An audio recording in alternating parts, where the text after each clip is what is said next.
Time no longer. Chapter 18b, Babylon. Let's review history between 1517 and the year AD 2000, when our little buffalo became the animal to be reckoned with around the globe. There were several pretenders to the crown. As stated, France and Germany had relatively short careers at the helm of the ship of state. Three other nations also held the supreme position in the world politics during the last one-fourth of those 2,000 tempestuous years. John's prophecy once again describes this sixth kingdom of Revelation 17:10 to a T. We can refer to this sixth king as the European kingdoms. In the year 1492, Christopher Columbus discovered America and forever changed the economic and political face of the world. Columbus relied on the strongest world political power of the day to carry out his magnificent plan. And unbelievably, when he landed in the New World, he struck gold. It was only 25 short years later that Martin Luther awoke the slumbering world of religion. Spain was a Roman Catholic country, but the Spanish realized sooner than anyone else the fantastic potential of the West. They could add to their land and their wealth. Above all, they could acquire the vast amounts of new resources. They had great fleets of ships and set about doing this very thing. They sent explorers to the new lands and claimed nearly all of South America for the Spanish crown. The dominant animal in the animal kingdom of South America is the jaguar. John had no idea what a jaguar looked like, but he certainly knew of the leopard. He no doubt had encountered them and possibly out of captivity. The leopard-like beast he saw coming up out of the sea in Revelation 13:1 represents this Spanish power. The leopard swept over the world of the West at the time when Martin Luther was nailing his 95 Theses to the Wittenberg door. In 1517, there were four major areas of the world yet to be exposed to European civilization and its industrial revolution. These were North America, South America, Africa, and Australia. Each had a relatively separate existence, but now they were to be exposed to the economic and artistic and religious power of the European continent.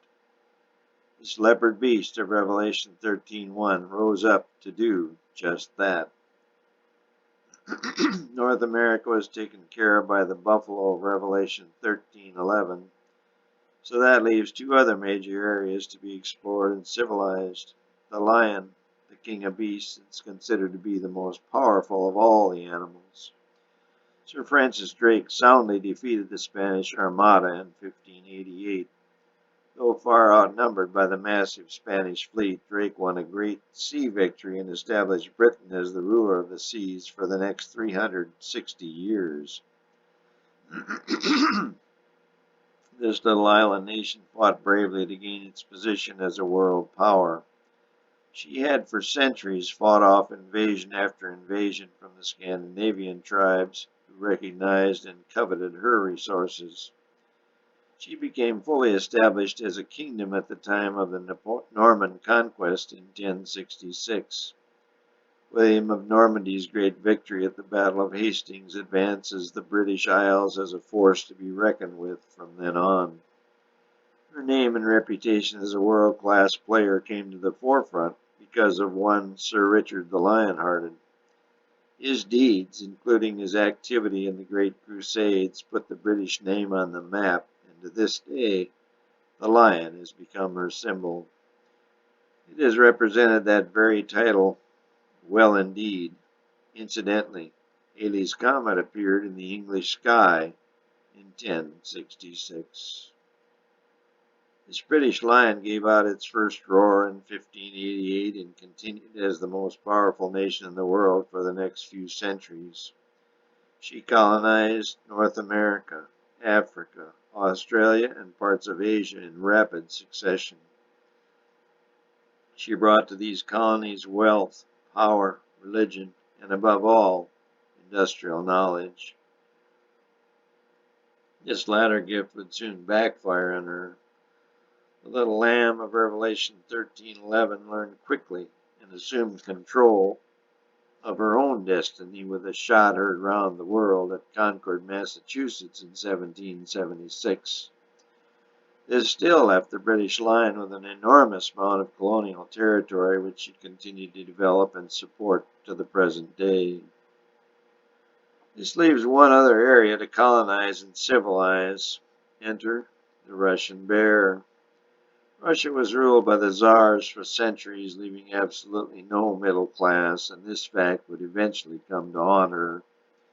The October Revolution of 1917, orchestrated by the ruthless but very shrewd Nikolai Lenin, caused the death of the Tsar, his family, and Tsarism.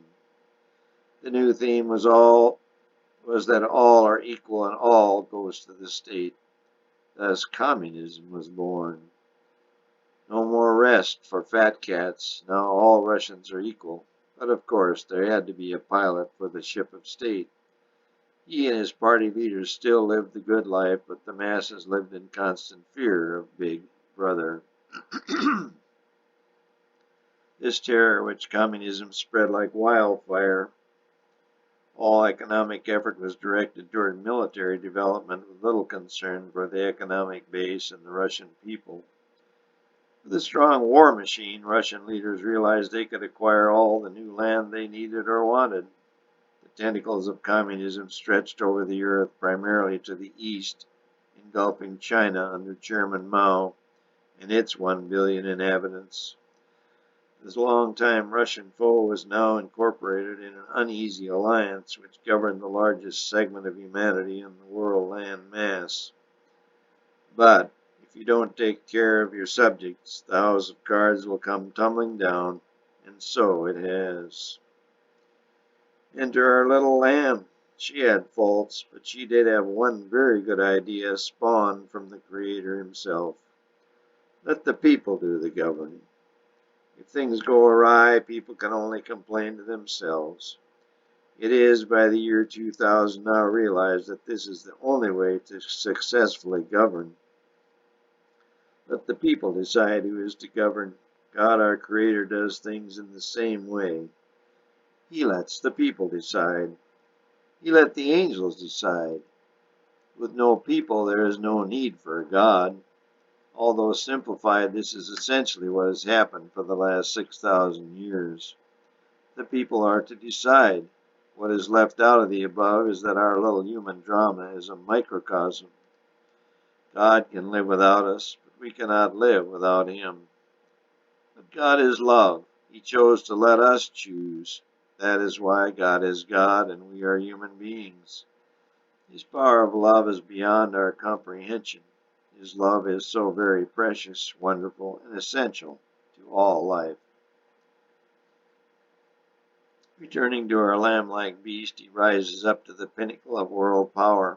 The three-part beast, composed of the Spanish leopard, the British lion, and the Russian bear, now must give way to the little buffalo and his little seed of democracy. The little buffalo has proven by the year 2000 that power is truly in the hands of the people. This state-of-the-world utopia brings a broad smile to the devil's face. It is left for Christ, the Lord, to wipe away that smile forever. There you have it, the tale of 3, no 4 beasts. The red dragon will continue his fight to the end of the war. The sea beast arises from the sea, gives way to the lamb-like beast, and it is this little buffalo that pilots the ship of state until time is no longer. The woman beast, representing the corruptness in the church, that is Babylon, will also continue on to the bitter end.